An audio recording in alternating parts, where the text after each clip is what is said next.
What's up, everybody? You're very welcome along to this late night agenda on Friday, the week of the international break. There is so much goddamn news for us to get through tonight, my friends. We've got an injury update on Joe Gomez, of course. We've got to talk about Mohamed Salah. We'll talk about Bobby Firmino. We'll have a little talk about transfers and lots of other things as well. But let me just make a comment. Before I started the stream, as always, I sit here for a few minutes. I read the live chat, see how people are feeling, try to get a vibe of what I'm about to jump into on the stream. And there's a lot of negativity. And I understand that there's a lot of negativity around, folks. But like I always say, in these situations, when trouble arises, there's going to be ways that we can try and dig our way out of this. There's positives and solutions to be found in every situation. What I think, again, just my opinion, that we have to do right now, folks, is sit down, come together, back the boys, create a siege mentality, and don't let the negativity creep in from the outside. There's going to be people out there who want us to fail. There's going to be people out there who want to seize upon this opportunity and make it out like Liverpool are weak. This group of players are anything but weak, my friends. Stick together, back the boys. We'll get through this, and we'll come out of it on the other side. Can I get a back-to-back, folks? Can I get a back-to-back? Because that's what I fully believe we're doing this season. I will, of course, go through and address everything that you guys are talking about tonight. I'll go through all your comments. We'll address the negative side of it. We'll try and find positives of it. But most importantly, folks, let's stick together in this. Because there's enough people outside the tent trying to piss in. We don't need people inside the tent pissing as well. I hope that phrase worked out alright. But look, that's where we are right now, ladies and gentlemen. And there's loads for us to get through on tonight's show. Hello to everybody in the chat. I hope that you're all well and safe wherever you're watching with us. Apologies about the few days off, but as I said, we've a lot to get through, so let's get to it. Right, folks, look, there's no way of dressing this up. We've got to start around the situation with Mohamed Salah. This situation has evolved as the day has gone on, and I'm going to take you through a timeline of how these events unfolded and where we're at right now. So, let's start out with the Egyptian FA, who released a statement at around 3 p.m. today, and this is what that first statement had to say. The medical survey conducted on our first national football team mission showed that our international player Mohamed Salah was infected with the coronavirus after the survey came back positive. Obviously a bit of translation there, some words a little bit lost in translation. Although he's not suffering from any symptoms, the rest of the team tested negative. Our international star was subjected to the medical protocol after the coordination of the national team doctor, Dr. Mohamed Abu Alala, with his English club Liverpool. In addition to isolating him inside his own room and also isolating all those involved, our star is undergoing more tests in the next few hours. That was the first statement that came out from the Egyptian FA around 3 p.m. today. That was where the news really broke. Now, obviously, people then reacted to the fact that he was at his brother's wedding. There was pictures of him masked. There was pictures of him unmasked. But most importantly, people are asking why he was allowed to attend his brother's wedding. We'll address all that in a couple of minutes. Let's move on, because as the day unfolded, so did this story with the Egyptian FA. So at around an hour later, so let's go at roughly 4 p.m., the laboratories of the Ministry of Health have indicated that 3 players from the Egyptian FA and Togo teams have tested positive before the match between the two teams tomorrow. Other tests will be conducted from the aforementioned players to determine their position on participation. As I said, so that statement, the first statement was pulled down, second statement was put up, and then late tonight, just before we come on, it comes out. And again, I think this has been confirmed, absolutely, but again, please do your own research on this. It certainly does look like Mohamed Salah has tested positive and will be ruled out, of course, for a minimum of 2 weeks. So start from that whenever you want, ladies and gentlemen. We'll dig into it. We'll see how you're feeling about it. I have my own thoughts on it, of course.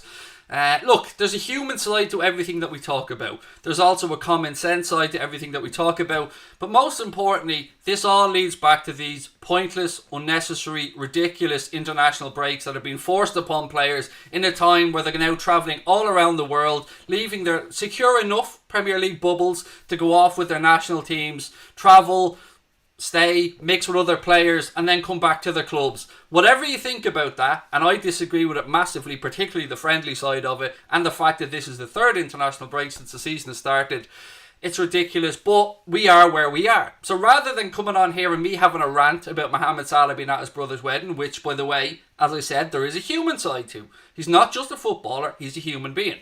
So you got to park that up as well, but look, I don't even want to dip into his brother's wedding too much because, quite frankly, that's none of my business, that's none of my concern. He obviously got the approval to go to the wedding from the club, and I'm sure that he was told to take whatever precautions. I don't know, I'm not inside the camp. What we know for certain right now is that Mo is out. Mo was ruled out for about 2 weeks, and we have to try and address this situation. Massive game coming up against Leicester City next weekend as well. We're going to be without Mo for that one. We could well be without Mo for the Atalanta game in the Champions League as well.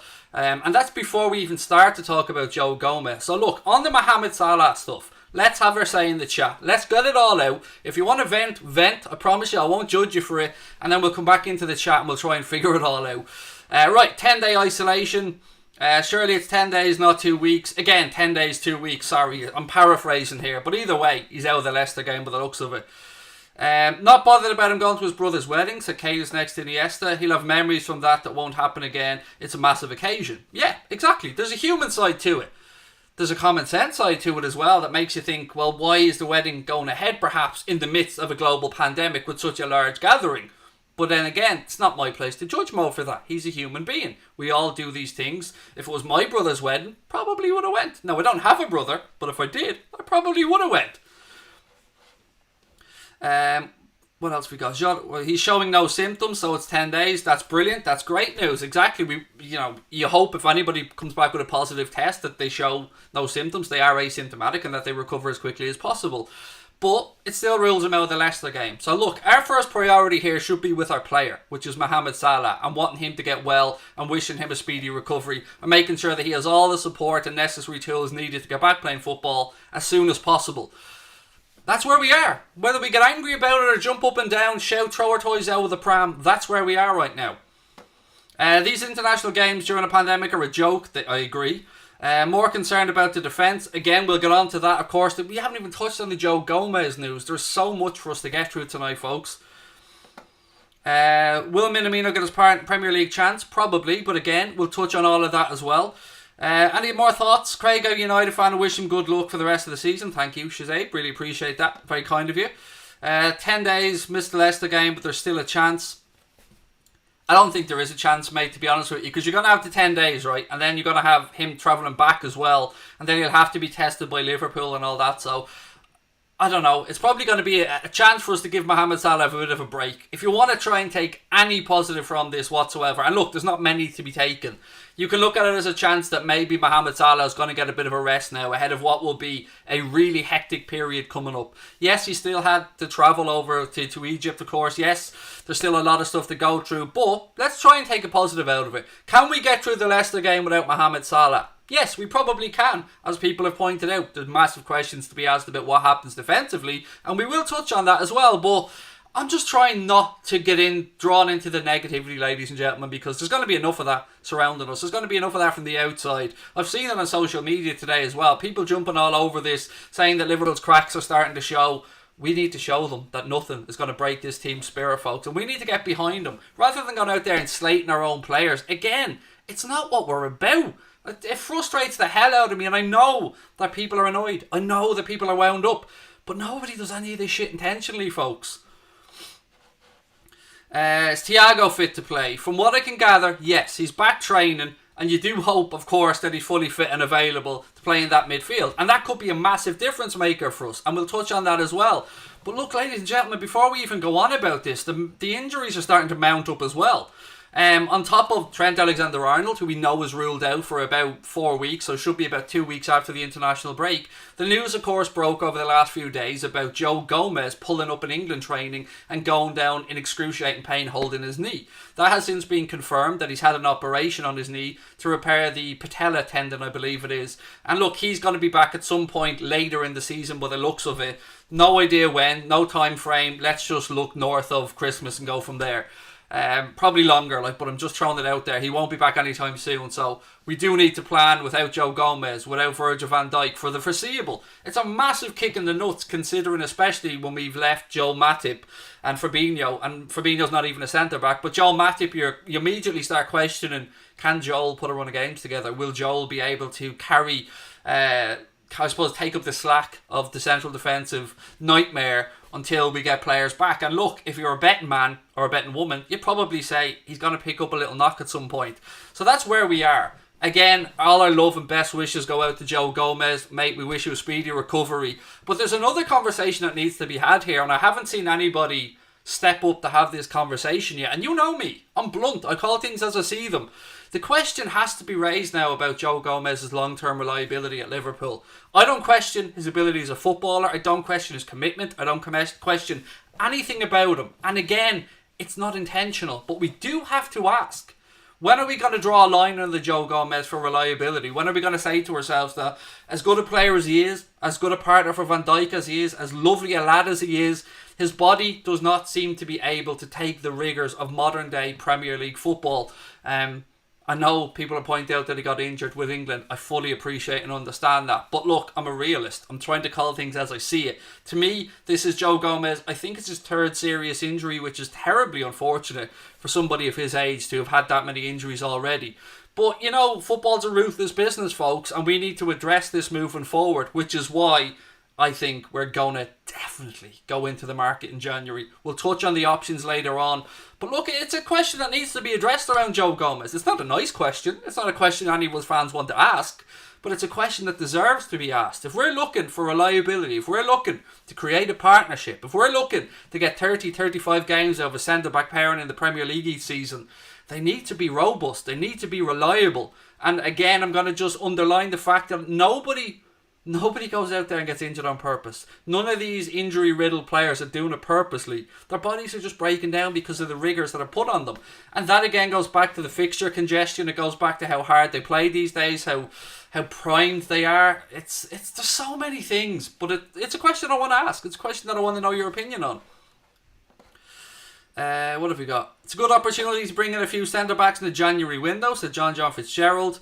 Now Liverpool can show how good we really are, said Yumna. He's been unlucky, all nasty tackles, said Eden Wolf. Absolutely unlucky, mate. But if you look at the amount of time that he will have been out during his Liverpool career, I don't know. I just thought it was worth asking the question. Not that I have the answers, but you know, that's what we do on here. We come on, we have a chat and we try and figure stuff out. How long is Trent out for? He's out for 4 weeks, probably 2 weeks after the international break. Maybe get him back a little bit sooner, but again, you don't want to rush this stuff. Fringe players need to step up now in times like this. The likes of Caden, Minamino, Shaqiri, Jones need to prove and produce the goods, said Barry LFC. David said Gomez is not fine. Somebody else said Gomez is fine. So this is why I'm asking the question. Like, it will rightly divide fans, because some fans will be blinded by loyalty to the player. Some fans will go completely the other way and they'll go over the top. But the answer probably lies somewhere in the middle. Or is it a case of maybe it's just in Joe Gomez's training regime? I'm sure the sports science team will be at the bottom of this. They'll have the best people working on Joe or working with Joe in his recovery and stuff as well. But it is a question I think that needs to be asked, folks. I mean, it's a long time for this stage of his career to have missed. So, I don't know. I'll just put it out there and see what you guys think. Joe Gomez's newest injury was while he was jumping for a header on his own. Nobody was near him, said Jersey Boy. What else we got? We'll sign cover in January for sure. Mechatronic Skeek is raising the point about the 5 substitutions. You've seen Pep Guardiola, you've seen Jurgen Klopp, you've seen Ole Gunnar Solskjaer all saying that, you know, the schedule is shit. They need more substitutions. The rigours and tolls on the players' bodies are too much. And then you throw on top of this ridiculous international break again. Like, England gave Ireland a bit of a kicking last night, fair enough, we'll push that to one side. But what the fuck was the point of it? What was the point of that game? What did anybody learn or benefit from that game yesterday? From my perspective as an Ireland fan, I'm asking myself, will that do these players any good? Is that going to improve their confidence ahead of these Nations League games coming up? And from an England point of view, did they really learn anything? Were they really tested? But players put unnecessary minutes in their legs now. And look, I understand that Gareth Southgate in England have a job to do. I understand that Stephen Kenny in Ireland have a job to do. But unnecessary. Absolutely unnecessary if you ask me. Fair enough, playoff games, they've got to be taken care of. The Euros have got to be sorted out. Scotland, congratulations by the way. Delighted for Robbo. Any Scottish people watching, I almost shed a tear last night of happiness for you guys, for you qualifying. So congratulations to Scotland. Thoroughly deserved as well. My heart goes out to the North. Very difficult for them to go out in the way they did as well. But again, other than those, a lot of these games are just pointless, meaningless, bullshit friendlies that nobody, and I mean nobody, is benefiting from. What else have we got? Liverpool got their injuries early. The other teams will get theirs. Could be running to the end of the season. Hopefully players fit to play. Connor said, John Barnes on Klopp. Under different circumstances, he would have lost his job. if he was black, he would have lost his job in the first 2 years. What? What on earth is John Barnes shiting on about there? I'm not touching that. I mean, Connor's pinned it to the top of the chat, but I'm not touching that comment, man. I'm not bringing that race into a stream. That's not for me to discuss. Jimmy Duggan said disappointed with John Barnes, saying that I'm not just disappointed, mate. I'm baffled by why John Barnes said that. I don't know. I'll leave it. It's not a subject I want to touch on. Right, look. Let's talk about some transfer gossip, shall we, ladies and gentlemen? Do we want to keep going talking about the Joe Gomez, Mohamed Salah situation? Because we do need to figure out as well the options. Actually, do you know what? Let's take a minute and figure out the options that we have at the back. So people talk about the Leicester City game coming up. There are a few options there. Fabinho looks like he's going to be available. That's good news. You're automatically thinking Robbo, Matip, Fabinho. And then the options at right back are rather limited. You've got young Nico Williams. You've got James Milner can go in and play there as well. I mean, if you really wanted to mess it about a little bit, you could push Fabinho over to right back and bring in, I don't know, Nat Phillips to play alongside Joel Matip. There are Costas Tsimikas, you could play maybe him on the wrong side. There are options there, and there's solutions that Jurgen Klopp is going to be looking to find, because we need to find solutions to get through this. I'm not actually so concerned around the Mohamed Salah stuff as I am around the defence, because I think we've got enough bodies to cover, particularly for a Champions League home game where, you know, we might as well give a few of the younger players an opportunity in that one. We've got 9 points from 9 so far, get a result against Atalanta and we're good to go. So for me, I'm not that concerned around Mo. I'm looking at it in any way to try and find a positive. Then we'll get a little rest and then we'll get Mohamed Salah back. There is some people questioning around Roberto Firmino and Alisson as well. I can confirm that the Brazilian squad have been tested after the positive test for one of their players, and they've all returned negative tests. So good news from that point of view. I know a lot of people are worrying about Bobby and Ali as well, but look, Bobby's going to be grand, Ali's going to be grand, and they're going to continue to be tested, of course, and we'll bring you any further news as that develops. Milner, Williams, Phillips, said Joanne. Euro should have been cancelled. Players' bodies can't take intensive international competitions every year. And mate, they're piling up. I mean, you've got the thoughts of Salah playing in the Olympics as well, by the way, beforehand. It just piles up. Big man Phillips, young lads Williams, both as well, said Blip 1605. Milner at right back because he can take penalties, said Yumna Parker. It's a good point. Yeah, it is a good point. Milner can take penalties. Fabinho can take penalties. We'll be grand. I like the way you're already thinking towards penalties there, mate. Well played. What's the update on Thiago and Trent? There's not really much of an update on Trent. He's on schedule from what I can gather. Thiago is back training, which is great news, and he should be available. Reading between the lines, it'll probably be a toss-up between Thiago and Naby Keita to start against Leicester City. You'd imagine it's going to be Gini Wijnaldum and Jordan Henderson anchor in the midfield. Who the third person will be? Will it be Keita? Will it be Thiago? I mean, I'm hoping beyond hope we see Thiago in there, because ball retention will be an important thing in this game, and again trying to pick that killer pass through what will be a difficult Leicester side. But somebody pointed something out that I think maybe will give us a little bit of solace or a little bit of hope right now, and I've said this before. Stuff's happening to Liverpool right now. We've had a really bad run of injuries. We've had, I think, 4 or 5 players return positive tests and missed time because of that as well. But it will happen throughout the season to other teams. It may even itself out. But again, you don't want to wish injury on any other players. But we're seeing our injuries right now. It's about as bad as it can get. And we're still on track. We're still going to be alright. We're still going to push on through this. I think that they're going to use this as motivation. I think that Kloppo is going to try and find solutions, try and give players an opportunity to prove themselves. And you know what? This is where they need to step up and prove themselves. And if they don't step up and prove themselves, you had your chance, pal. What more do you want? That's kind of where I'm at with this. Give people a bit of pressure, give them an opportunity and say, there you go, son, go on out there, here's your chance, shine. And you know what? Most of the youngsters, when we've given them that opportunity, have done alright. Haven't let us down one bit. What's the news about Fabinho? He should be back again after the international break. I fully expect him to partner Joel Matip at the heart of the Liverpool defence, Jake. I feel some of these fixtures are just a waste of time. One, Dan, look, I'm not a big fan of international football, mate, in any way, shape or form. I understand these things have to be played and these things have to be sorted out, but as always, mate, it just seems like it's been crammed into a ridiculous schedule already. So we've had 3 international breaks. In a regular season, I think we usually have 2 around this point. But they had to squeeze in another one, obviously, because of congested fixtures and stuff that hasn't been sorted out. Rabadan, thank you for the first super chat of the night. Buddy said Liverpool win this season equals greatest accomplishment ever.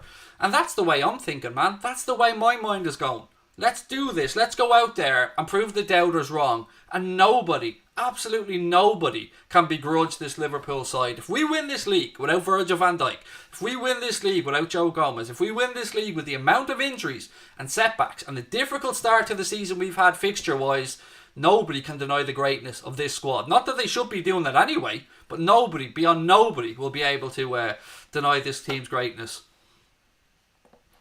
Unpopular opinion, I think Konate from Leipzig could be ideal for us. Hey, I don't think it's that unpopular. Joshy, there's a few people, mate, that have brought up that name. And I do have transfer news to go through in a few minutes, so bear with me. Again, the Liverpool-Leicester game, by the way, for those that aren't aware, it was scheduled to be a Saturday 3 p.m. kickoff, but it has been chosen by Sky, so the game has been moved to the Sunday. So it will now be a Sunday 7:15 p.m. kickoff next weekend on Sky Sports. Just for anyone who isn't aware of that, the game has been moved for TV purposes now on the Sunday instead of the Saturday 7:15 p.m. kickoff. So I love it. Liverpool, Leicester, under the lights at Anfield. Boom. That's going to be a cracking game. We're going to have lots of preview stuff coming up as well. I'll be joined by Lee Chappie next week. You probably know Lee, Jamie Vardy lookalike, massive Leicester fan. I'm going to be over on Leicester City Fan TV as well, doing a little bit with them, doing a bit with Lee Chappie, and we'll try and bring you as much build up to this game as of course we can. We were on to our sponsors earlier on today. We had a video conference with the guys at Boyle Sports, and we're going to be releasing a lot of free bets for you guys next week as well, so get ready to probably take a few quid off the bookies. I'll be joined by Leon for a preview, and I know people kind of turned their noses up to some of these previews and the fact that Leon was on and we were having a chat around gaming and betting and stuff like that, but if people listened to what Leon said last week, 3 out of Leon's 4 bets came up. So if anybody backed them, congratulations. Delighted to hear you won a few bob. Connor was one of those people that won a few bob. But as always, when we talk about gambling, folks, we have to mention begambleaware.org is there. If anybody's any issues around gaming or gambling, I should say. I keep saying gaming. That's my bad. Gambling.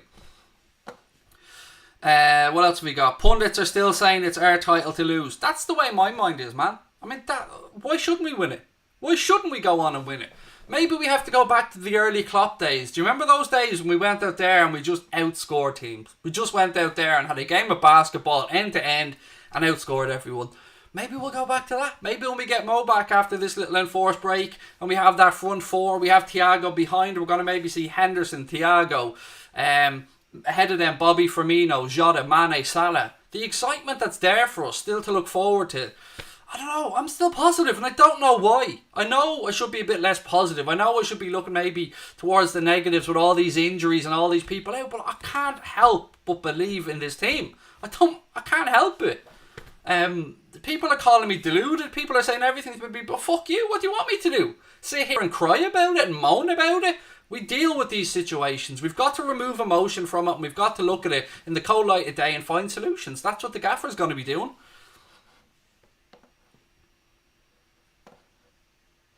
It was buffering there for a second, was it? Sorry, hopefully I'm back now.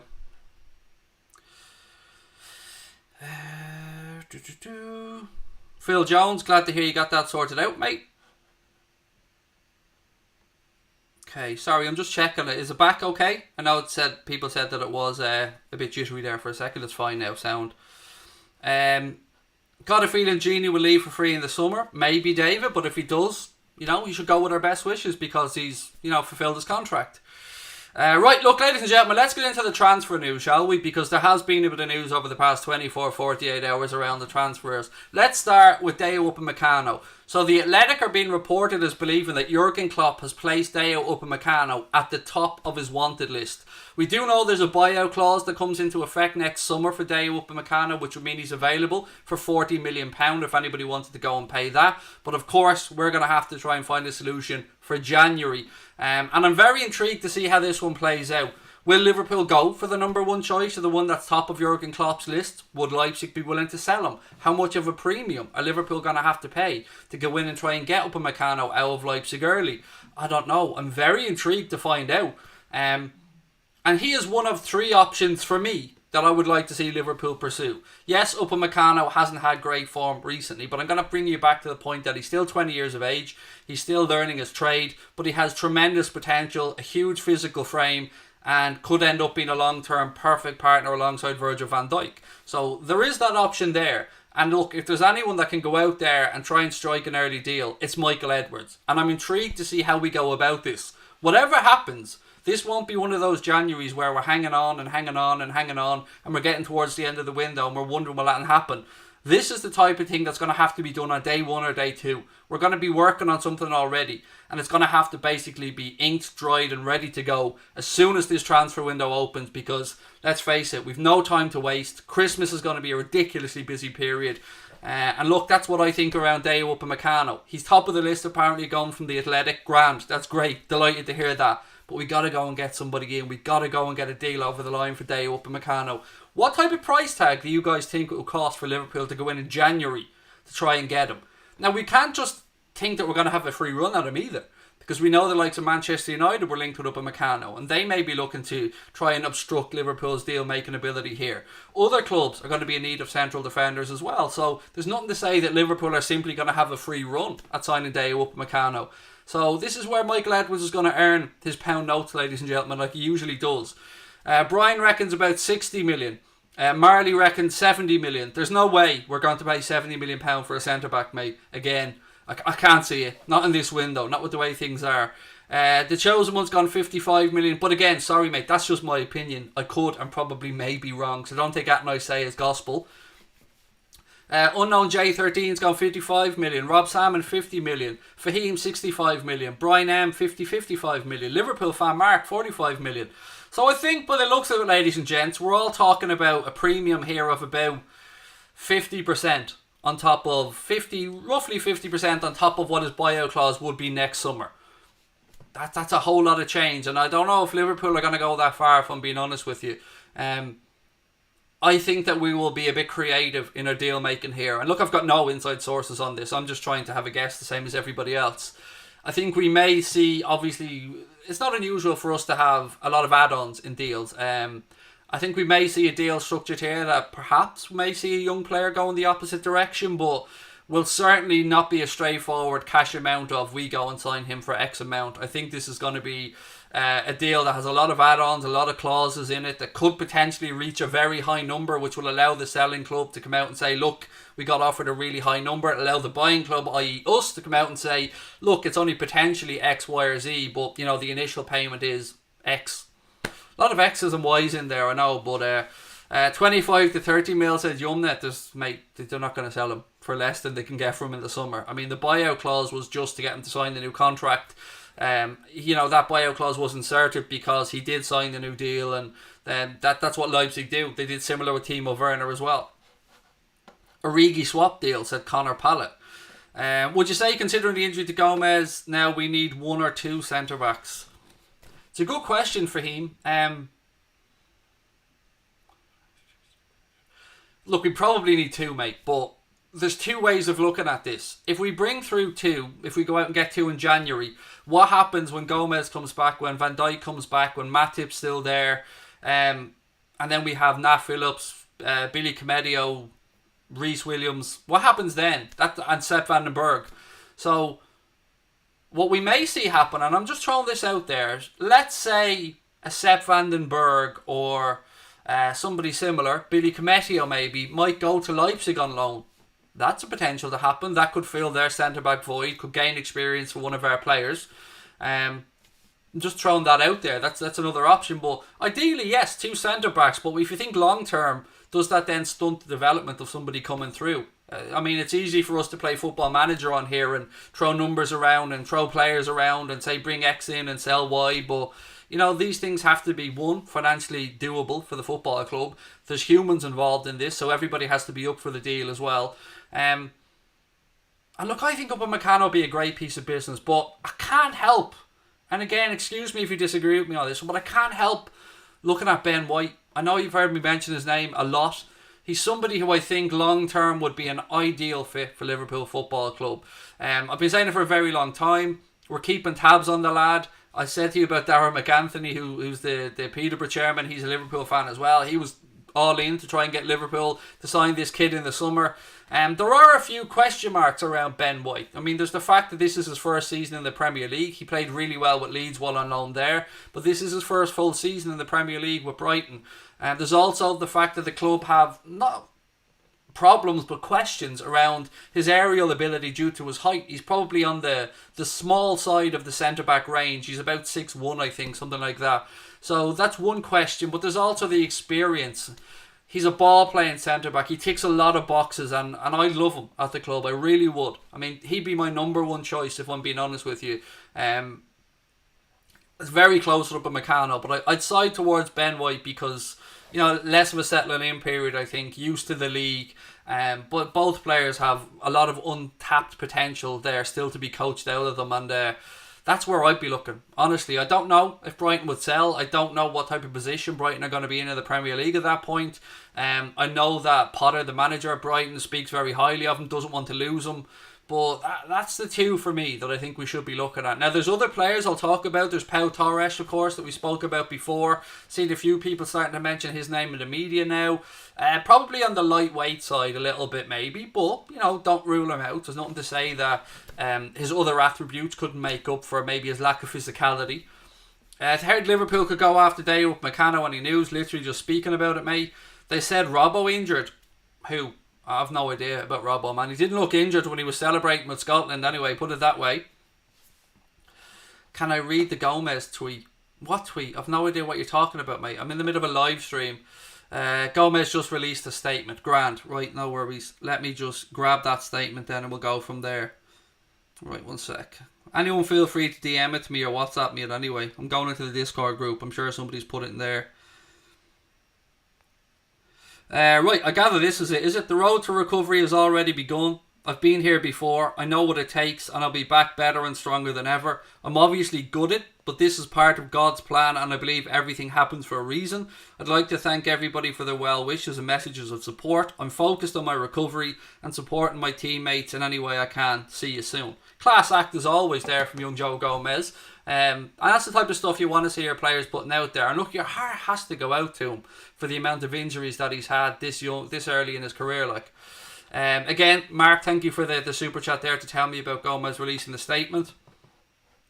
And no, Ishmael, I can't make you a mod, mate. I don't even know who you are. Why would I make you a mod? I don't mean that to sound rude, but moderators are people that we've known for a long time, mate, and people that are in every stream. Right, Brian M said, or Biran M, said Ben White would still be around 50 million after signing a new contract plus an English premium. Upamecano makes more sense as he's further in his development. Yes, I mean, I cannot argue with you over the experience factor, mate. Dayot Upamecano has played in the Champions League. He's played in the Bundesliga for a while. I'm sure he's been capped by France, has he? I'm sure he's been capped by France once or twice as well. So yes, that's a very good point, mate. But I don't think short term. I like to think long term. I still think Ben White would suit our system more than Upamecano. And look, as good as Upamecano is, and as you rightly pointed out, he's got a lot of experience, but he does also have some flaws in his game. I was absolutely baffled to see him being out-muscled by Moise Keane recently. That absolutely threw me for six when I seen that. I couldn't believe what I was seeing. He was twice the size of him, but he was being bullied by him physically. That shocked me in regards to Upamecano. Write more of your comments, folks. Robbo felt a little something in the hamstring. Look, Robbo will be out in the lash, man. He'll be grand. Don't worry about Robbo. Couple of iron brews into him. A little old tap of the old tendons to be grand. Look, as I said earlier on, massive congratulations to Robbo. This is the entire Scotland team. I was so happy to see Scotland qualify for the Euros. Delighted for them all. Delighted for Robbo, obviously, as the national captain. And it's, just congratulations. Leicester City will win the league. Yeah, they absolutely will not win the league, mate. And we went through this shit before. Do you remember? A lot of Leicester fans now are quite chipper. And look, it's great. Great for them. They can have their moment. They can celebrate. They've every right to. But we had this a couple of seasons ago. Leicester will fall away again. And it will happen again this season. And no, they won't be challenging for the league come the end of it. The same way I told you Everton wouldn't be challenging for the league campaign. Or league at the end of the campaign. It's going to be Liverpool, Manchester City, Chelsea, Spurs. That's the top four to me, and I can't see that changing. Leicester have had a great start, but I don't know who they've played, so I'm not going to say they've had an easy run of it because I haven't got a clue. They were a little bit fortunate to get away against Wolves with the penalties and that they got. And I think we'll beat Leicester City next month or next Sunday. I'm very confident that we'll go and beat them. Love your channel, thank you, big man, really appreciate that. Again, if you're enjoying the stream, folks, please do hit that subscribe button. And look, if you see a lot of people using some emojis or with the Anfield Agenda badge beside their name, you can become a member as well by hitting the join button. If you want to join Anfield Agenda FC, which is what a membership is, it's $4.99 a month. You get use of all these loyalty badges, you get the custom emojis, but most importantly, you get access into our Discord group, which is where we break all the news first and foremost to our paid members. We always give them a heads up before anybody else, and we even tell them a few things that we don't talk about on the streams, to be fair. So look, if you want to become a member, you know what to do. Right, apart from us and City, only Spurs are in for a shot at the league, said Fahim. Even at that, mate, I'd be intrigued to see how Spurs deal with an injury crisis, because we know Gareth Bale picks up a few injuries. We know Harry Kane has a bad record of picking up injuries at important times in the season. Son, again, fantastic player, and Spurs are building something good there, and they have a great squad. And I'm not being demeaning to Leicester City either, because they've got a very good squad, but I don't think that they're there just yet. Same with Everton. I gave Everton a lot of credit at the start of the season, and rightly so, but they're not there yet. These are all teams that would have to have absolutely everything go their way with regards to injuries, with regards to, of course, tests, with regards to incidents and VAR and all this kind of stuff. Everything that could go wrong for us has gone wrong this season. We'll go through the VAR stuff on Monday when I'm joined by Mark Goldbridge. I'll give you guys the statistics on how bad Liverpool have suffered at the hands of VAR this season. We know our injury crisis. We know we've had 4 or 5 players test positive as well. So everything that can be thrown at us early doors has been thrown at us, and yet we're still there. We're still right up at the top of the league. We've played Arsenal, we've played Chelsea, we've played Everton, we've played Manchester City. We've had a very difficult start, mixed in with, of course, a Champions League run, which we've won every game in. So believe, folks. Believe. Don't let the negativity seep in. Try and stay positive. Man United will finish above Spurs. Again, Mark, I'm not denying that. Man United could absolutely go on a run. My guess at the top 4 was what I said: Liverpool, City, Spurs, Chelsea. But, you know, you can make arguments for United, you can make arguments for Leicester, you could make arguments for a surprise package. I mean, it is definitely going to be a more competitive season this year, which makes for good viewing. Again, some positive news coming around that they've scrapped the pay-per-view stuff around football, which is great. I think BBC are even going to be showing a few games. I think Connor said to me Fulham against Everton is on the BBC, if I'm not mistaken. Let's go, Mark Goldbridge, said Flashy. Yeah, look, I'm looking forward to catching up with Mark on Monday. It's been a while since we've had a chat on stream together. Obviously, we're in contact a lot on DM, or not on DM, on WhatsApp, but it's, it'd be nice to catch up with Mark, to get a Manchester United fan's opinion on the season, around VAR, of course, as well. We've seen some strange decisions this year, folks. Right, more. I've talked about Ben White, but there's another player that has come in, ladies and gentlemen, recently, which, you know, surprised me a little bit. And that's Ruben Semedo. So reports came out today linking us with a move for Olympiacos 26-year-old Portuguese centre-back Ruben Semedo. Now, I am calling massive bullshit on this one, ladies and gentlemen, and let me tell you why. A lot of you guys are probably going to know where I'm going with this one, and I'm not judging anybody for what they've done in their life, each to their own, but I'm talking about a player that's been linked to Liverpool Football Club, a club that's known for having a recruitment policy that doesn't put up with troublemakers. So he received a 5-year suspended sentence and an 8-year ban from visiting Spain after being convicted of multiple offences back in July of 2018. Those offences relate to an incident that seen a man threatened with a gun, robbed and assaulted. That is not the type of footballer that Jurgen Klopp is going to bring into Liverpool. Not a chance in hell. So I don't know who started these rumours. I don't know if it's a lazy link because of the Olympiacos stuff with Tsimikas. I don't know if it's a lazy link because Olympiacos want to sell the dude. I don't know. But I am absolutely gobsmacked at Liverpool being linked with this guy. Even if he's cleaned up his act. I mean, we were talking about Ozan Kabak and we were questioning him over just that spinning incident that's seen him banned for 5 games. We were questioning if he would be the character that Jurgen Klopp would like to bring into Liverpool. And that was only over that little incident, that one incident. You know what I mean? There's not a hope in hell that Semedo dude is going to arrive at Liverpool. Not a chance. I heard Mark Goldbridge isn't his real name. Yes, it absolutely is not his real name. His real name is Brent de Cesar, as you've pointed out, mate. That's no secret, I think. I think we need to replace Gomez and wait for Van Dijk. Yeah, we touched on it earlier on, mate, at the start of the stream around Joe Gomez. I'm like you. I think that, unfortunately, we won't be able to rely on him long term. His injury record is what it is. And that's not a dig at the lad, because nobody wants to get injured. Joe Gomez is a quality footballer, a lovely fella, a great person that looks like they're having it around the club, and a very good piece of business for us when we bought him from Charlton back in the day. But again, we're kind of jinxed with not being able to get a long-lasting centre-back partnership alongside Virgil van Dijk. So maybe Kloppo will go into the market in January and solve this. And there's nothing that says we can't have Joe Gomez as an option going forward as a backup. But somebody from him and Matip are going to have to go long-term. I'm sorry if that sounds blunt, but it is my honest opinion. You cannot have two defenders there that pick up as many injuries as they do and try and form a centre-back partnership with Virgil van Dijk moving forward. It's just not possible. And again, not a dig at the players because nobody wants to get injured. I'm just trying to talk real, talk facts. And it's difficult because we all have emotional attachment to these players and the club and nobody wants to say anything negative. Does anybody know how long Gomez is out for? All we've really heard, mate, is that the operation went well and that Liverpool are confident of having him back at some point this season. That's the only news I can give you anyway. What do I think of Milan Skriniar? Not highly enough that I'd want him at Liverpool. I think even Martin Skrtel has come out and told Skriniar to stay put at Inter Milan, from what I've read. I wouldn't have watched a whole lot of him, but he's never stood out to me when I have watched him, but that's not necessarily a bad thing. 25 years of age, I'm working off memory here, I think, Skriniar. I don't know. I mean, my opinion would be no, not at the top of my list, but, you know, it's not my opinion that matters. Of course, I'm happy to have a conversation around him if anybody wants to throw their 2 cents in and give us a little bit of info on him. 4 months minimum, said Ashish. Thank you for that, buddy. John Hamilton said, even when we get back to full strength, at some point we're going to lose players to injury again because of the schedule of games, frequency, and the fact that some teams have been dirty hacking feckers. Is that just buffer again? Sorry, folks, I'm just checking. It looks like it's buffering, but I've no idea what it's coming through like at your end.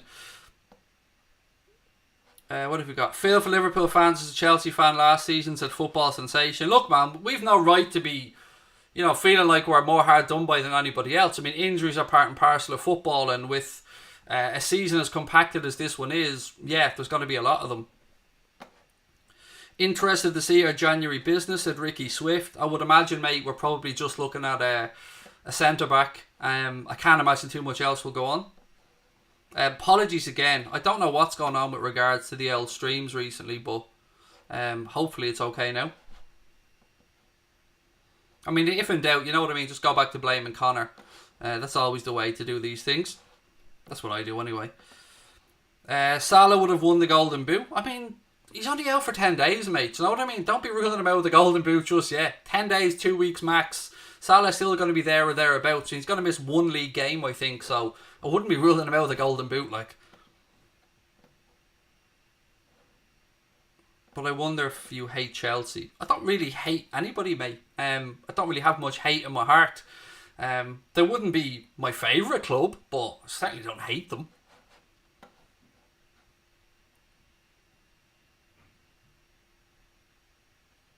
Okay, football sensation, you're getting kicked out for spreading fake news.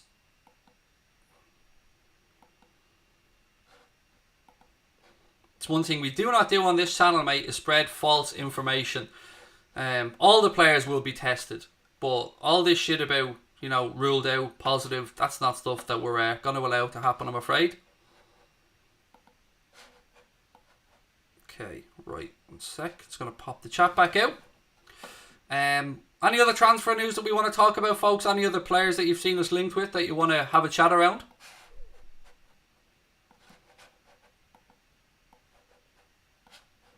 I'm just reopening the chat here. Bear with me 1 second. Yeah, YouTube Studio seems to be acting up a little bit today, folks.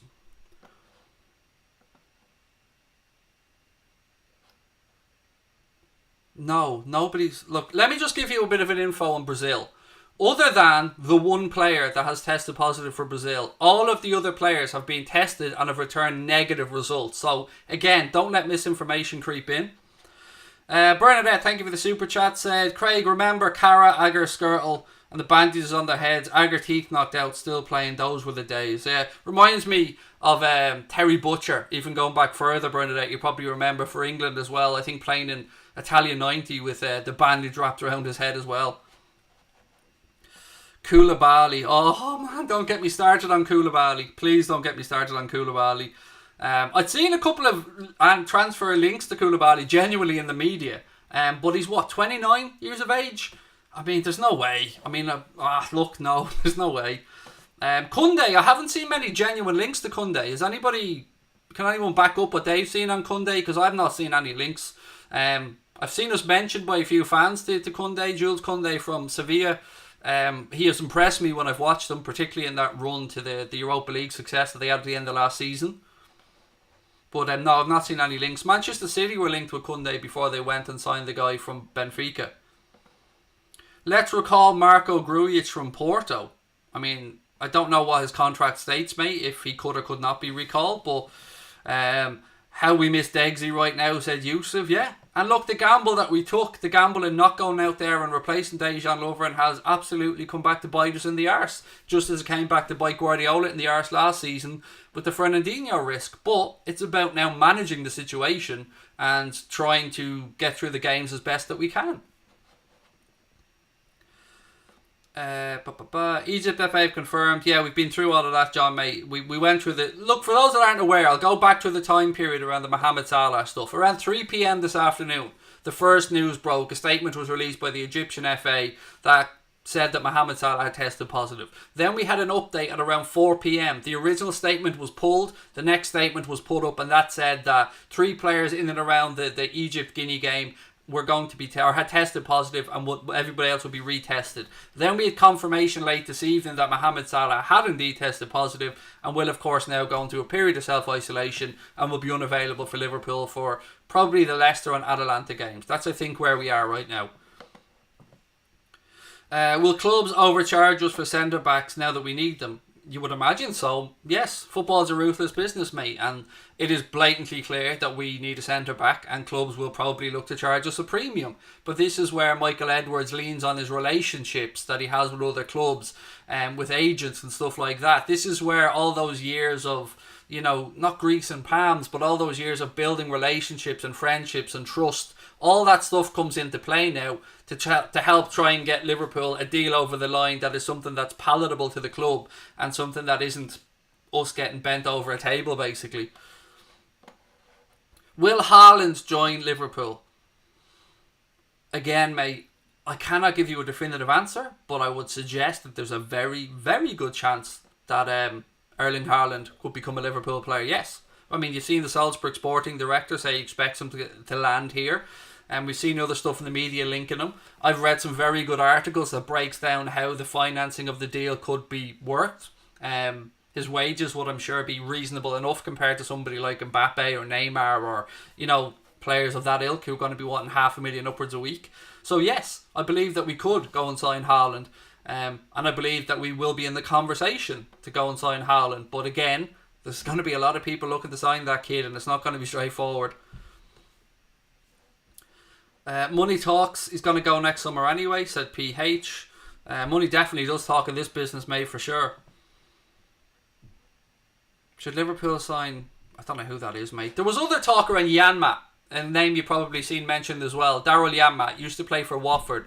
He's now a free agent, and if Liverpool so wanted, or any club so wanted, they could go and sign Daryl Janmaat now on a free contract because he's not signed up to any club, so no problem there with changing registrations or anything. So there's options like that out there as well. I don't know if that's something that Jurgen Klopp is seriously considering or not, but they are available if we're that stuck. Again, I just touched on that on Kevin Ball. I think that's who you were talking about.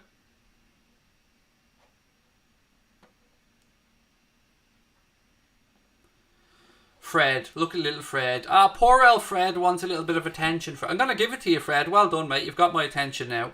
Every time you arrogantly big up a Liverpool player, Liverpool falls. Now admit you ain't favourites. Mate, tell you what I will admit, Fred. I will admit, mate, that I probably shouldn't be sitting here about to destroy your ass like I am going to. But when have I bigged up any player individually? But, mate, let's just work off your ridiculous context here that I've bigged up Mohamed Salah and that he's now gotten the coronavirus. It's somehow my fucking fault. And you want me to admit Liverpool aren't favourites? Kiss my ass, my friend. Liverpool are absolutely favourites. And if you don't believe me, go have a look at the bookies and see what they think. Go have a look at other media outlets and see what they think. The fact is that all of you opposition fans that have anything negative to say around Liverpool are saying it from a position of fear, Fred. You know that. I know that. Your comment is as clear and transparent as possible, mate, because opposition fans are willing and wanting Liverpool to fail. And why is that? Because you're so fucking scared of us, mate. You're petrified because you know that this is a serious team that is going to be around competing and winning trophies for a very long time. And if you need to tell yourself this nonsense, Fred, to get through the day before your mother tucks you in at night, have a way, mate. Whatever you want to do to get yourself through the day, have at it. But I live in the real world, Fred. And in the real world, Liverpool are still title favourites. I did not make Mohamed Salah sick, you absolute clown.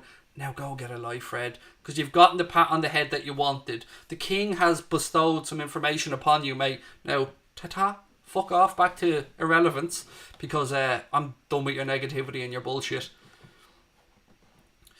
Right, what else have we got?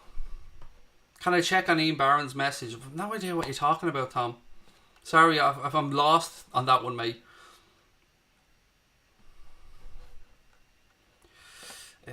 Hi Craig, can you please do a shout out to Danny O'Connor from Darlington FC physio? Danny O'Connor. Yes, no problem, buddy. He saved Nicky Hunt's life on Tuesday night. He stopped breathing twice on the pitch. Oh my goodness, mate. I was not aware of that. But firstly, let me just pass on best to Nicky Hunt, if that was the case.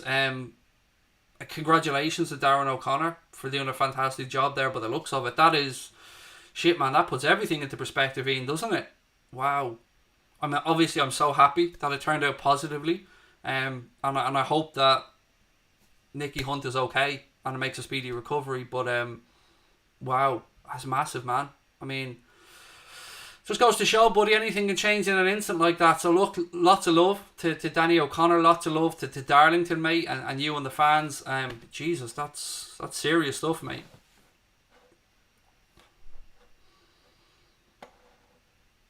Who do I think is the most ideal signing for Liverpool? Ben White for me. Upamecano is very, very close. Either of those two and I'd be very, very happy. And no worries, Tom. Sorry, mate. Originally I didn't know what you were talking about, but I seen Ian's comment then and wow, that's that puts everything into perspective, mate. Seriously, banter and all aside, nothing but love, pal. Nothing but love. Slim Reaper said, I don't wish harm to any Liverpool players. I wish you wouldn't tar me with the same brush. Did I? I don't remember tarring you. I may have, mate. I've no idea. But, I don't know. I mean, when I say opposition fans, mate, I don't mean every opposition fan. I mean the ones who are coming in to take cheap shots. So that's what I mean when I say opposition fans. There are some fantastic opposition fans that drop in and out of our chat and we have fun with all the time, and they're lovely people. But there's also the other lot that just want to come in and try and be assholes, mate, and that's who I was talking about there. But again, mate, no, I didn't mean any hurt towards you, mate. Sorry. Right, what else we got? How about Tuanzebe? No, he's a United player, mate, and leave him be. Tuanzebe looks like a decent centre back. I have to say, I've seen pluses and minuses in his game, but you expect that with a young player coming through, but. Tuanzebe, genuinely, I think he's a decent lad. Jimmy O'Connor said, to be honest, Liverpool ain't going to win the Premier League. You are fully entitled to that opinion, Jimmy, mate. Mine would be a bit different to yours. I respect your opinion. I think we will win the Premier League, mate. I don't think it'll be easy. I think it'll be a real fight this year. I think it'll probably be won in the low 90s, high 80s, probably low 90s. Yeah, and I think that it'll be a far more competitive season, Jimmy, but, I'm an optimist. I look on the positive side of things, and I think that this group they've earned our respect. They've earned my trust and belief, and everybody's going to pick up injuries throughout the season. We're just getting ours early, and look, again, I respect your opinion. It is just that. You said it in a nice way, mate. No hurt from me, no harm. But we're still going back to back, mate, so there is that. Right, look. ladies and gentlemen, I'm going to call that one a night. I will see you guys either on Sunday or Monday. Again, Monday night I'm going to be joined by Mark Goldbridge, and we're going to be looking at VAR and how it's worked. We're going to have a little chat and a little catch up about the Premier League as well. That'll be going out live as always at 8:45 on Monday night. So again, make sure you've got your notifications turned on for that one. What else we're doing? I'm going to be interviewing Jan Fjortov on Tuesday. I'll be on Leicester City Fan TV on Monday as well at about 7, and lots of other bits and pieces coming up. So look, be well, be safe. Try not to let the negativity get to you. We'll figure ways around this. We've got the best manager in the world. He'll steer this ship through these choppy waters, and hopefully the SS Liverpool will come out on the other side, back-to-back Premier League champions. But look, folks, don't let it get to you. We'll get through this shit together. Lots of love to all of you. Anyone that came in tonight and took the time to share some moments with us, thank you very much. Thank you to our sponsors, Boyle Sports, as well. And look, as always, folks, nothing but love to all of you, and up the Reds. I'll talk to you